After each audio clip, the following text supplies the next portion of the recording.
Etymology and historical origin of the baby name Frederick. Frederick has Old French origins from the Germanic elements Frid meaning peace and Rick meaning ruler, power. Frederick has a long and noble history dating back to the Middle Ages on continental Europe. The name was borne by several archdukes of Austria, 12th to 13th centuries, Holy Roman emperors, 12th to 15th centuries, kings of Denmark, 15th to 20th centuries, kings of Prussia, 17th to 19th centuries, and kings of Saxony, 18th to 20th centuries. The Norman French introduced the name to England in the 11th century, but it did not take hold among the British until centuries later under the influence of the House of Hanover, the German dynasty who assumed the British throne in 1714, starting with King George I, who also happened to be the grandfather of Frederick the Great, King of Prussia. Another famous name-bearer was American Frederick Douglass, 1818 to 1895, a former slave turned powerful orator and abolitionist. Variations of this name include Frederick, Finnish, Frederick, French, Friedrich and Fritz, German, Fredo, Italian, Federico, Spanish. Diminutives and pet forms are Fred, Freddie and Freddie. Frederick is surprisingly more popular in England today than you might think, currently a top 100 favorite over the pond. Personality of the boy named Frederick. The number 7 personality is deeply mystical and highly in tune with their spirituality. They operate on a different wavelength than the average Joe. Spending time alone comes easily to 7s, as it gives them time to contemplate philosophical, religious, and spiritual ideas in an effort to find real truth. 7s are wise, but often exude mystery as if they are tapped into something the rest of us don't understand. They love the outdoors and are fed by nature. 7s are constantly seeking to understand human nature, our place in the universe, and the mystery of life in general. This makes them quite artistic and poetic, but they are also keen observers with high intellect, so they are equally scientific-minded.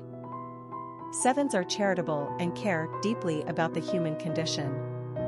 Popularity of the boy named Frederick. Frederick has had an interesting ride on the U.S.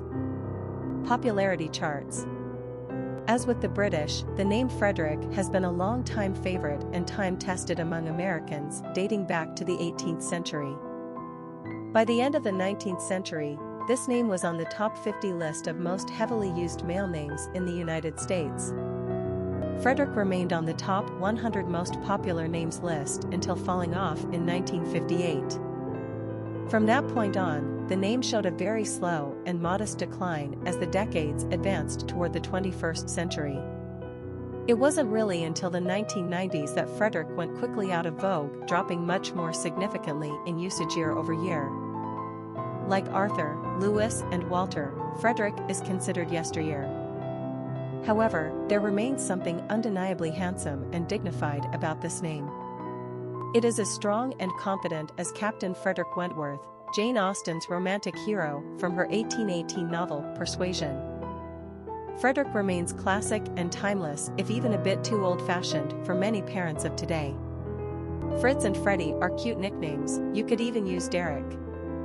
Like many names of Germanic origin, Frederick is more sturdy and powerful sounding than the romantic Latin-based names. But it also has a nice balancing, yin-yang quality with the dual meanings of power and peace. Quick facts on Frederick. Gender, boy. Origin, English. Number of syllables, 3. Ranking popularity, 492. Pronunciation, Frederick. Simple meaning, peaceful ruler. Characteristics of Frederick. Eccentric, mystical, solitary, wise, intuitive, philosophical, imaginative. Cultural references to the baby name, Frederick. Literary characters of the baby name Frederick. Frederick is a character in William Shakespeare's popular romantic comedy, As You Like It, believed to have been written in 1599/1600 and likely first performed in 1603. Frederick is the usurper of his brother's throne, and only allows his niece, Rosalind, to remain at court because she is the best friend and cousin of his own daughter, Celia. Frederick eventually banishes Rosalind, and she and Celia run away together to the Forest of Arden in, guess what? Disguises, Rosalind as a young man and Celia as a poor young girl. Here they meet up with the exiled Duke Sr. and of course, many of his supporters and various hangers-on. While a lot of cross-dressing and merrymaking is going on, Duke Frederick mounts an army against his exiled brother, but abruptly aborts his mission when he meets and is converted by an old religious hermit. Frederick now becomes the good guy. He restores the court to his brother, renounces his old life and remains in the forest to live a life of religious contemplation. So everybody does live happily ever after. Frederick Wentworth is the young, handsome, ambitious, but poor, naval officer with whom Anne Elliot falls in love in Jane Austen's final completed novel, Persuasion, published in 1817. Having been persuaded by her vain, aristocratic family to break with him, she does so, only to encounter him 7 years later, now wealthy and remotely unforgiving of her. In the meantime, Anne's family's fortunes have decreased due to the profligate nature of her father. It is Captain Frederick Wentworth who now proves to be the more desirable match. Frederick is the epitome of the self-made man who rises in society due to his hard work and application rather than by the mere acquisition of money passed down through generations. To his credit, Frederick does not allow his having been once rejected to rule his actions. Through more meetings and interactions with Anne, he comes to realize that she is, indeed, a fine woman who had been wrongly persuaded against him as a girl. Laying false pride aside, Frederick makes another overture to Anne, and we are given not just a happy Cinderella ending, but a vision of a future for this couple that will thrive on respect and equality. Frederick Tingley is a character in Jane Austen's novel, Northanger Abbey, published posthumously in 1817. Captain Frederick Tilney is the quintessential bad boy, kind of a wild one Marlon Brando type for the 18th century. This is going to make us like him right away. He pursues Isabella Thorpe, even though that young lady is already engaged to the heroine Catherine's brother, James Morland. We need to give Isabella her share of the blame here. As soon as her fiancé is out of sight, he's out of mind. She is disappointed that he is not as wealthy as she had imagined, and she is ripe picking for the likes of Frederick. She flirts shamelessly with Frederick, even when James has returned to town, much to James' embarrassment. James breaks off the engagement and Isabella's reputation is in tatters. Exit Captain Frederick Tilney. So, yes, he has behaved badly, but he didn't do it alone. We say, cut him some slack. Popular songs on Frederick. A song by Jefferson Airplane, Fisticuffs in Frederick Street. A song by Toy Dolls, Frederick, Hey Frederick. A song by Patti Smith. Famous people named Frederick. Friedrich Nietzsche, philosopher. Freddie Mercury, born Ferenc Bulsara, musician. Fred Astaire, born Frederick Austerlitz, actor, dancer. Freddie Prinz, born Frederick Karl Pruetzel, actor. Sir Frederick Grant Banting, co-discoverer of insulin. Frederick Douglass, abolitionist. William Frederick Durst, aka Fred Durst, musician. Frederick, several kings, archdukes and Holy Roman emperors throughout Europe. Historic figures with the name Frederick. Frederick Douglass is the protagonist of his own memoir, Narrative of the Life of Frederick Douglass, penned by the famous former slave and orator himself and published in 1845, greatly influencing the abolitionist movement. He describes the evils and brutality of the slave system into which he was born, he knows not what year. Very possibly the son of the plantation owner, Frederick never really knows his mother, having been separated from her at a very young age. Frederick paints a picture for us of a world cruelly experienced, of a world in which one human can be owned by another, in which overwork and beatings are the everyday norm.